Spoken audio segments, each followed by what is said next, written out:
इस्लामपुरा येथे वर्दळीच्या ठिकाणी असलेल्या विद्युत डीपीला भीषण आग लागल्याची घटना घडली आहे। सदर घटना आज शुक्रवार दिनांक 24 जानेवारी रोजी सकाळी 8 वाजता घडली आहे।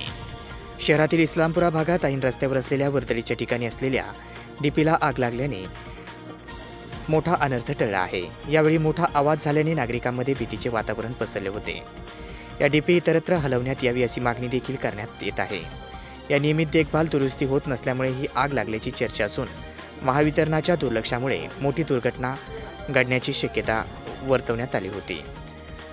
उघड्या विद्युत डीपी ही शहरातील कळीचा मुद्दा असून यामध्ये काही किरकोळ घटनाही घडल्या आहेत। मुक्या जनावरांना याचा करंट लागला आहे, पण याकडे महावितरण अधिकाऱ्याचे दुर्लक्ष असल्याने मेंटेनन्स देखभाल दुरुस्तीसाठी नेमवलेल्या कंपन्या नामनिराळ्या आहेत। यामुळे शहरातील नागरिकांना मात्र याचा त्रास सहन करावा लागत आहे।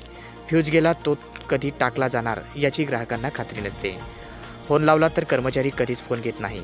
डीपीची नियमित दुरुस्ती होत नाही, त्यामुळे या आगीसारख्या घटना घडत असल्याचे सांगण्यात आले आहे। आज शुक्रवार दिनांक 24 रोजी इस्लामपुरा भागातील गोशाशीन डीपीला मोठी आग लागली होती। या आग लागताच नागरिकांनी अग्निशामक दल आणि पोलिसांना माहिती दिली। ते तातडीने घटनास्थळी दाखल झाले। यावेळी सदरील आग ही आटोक्यात आणली आहे। मात्र कंपनीला फोन करून ही आग आटोक्यात आणली असून या ठिकाणी 4 डीपी आहेत।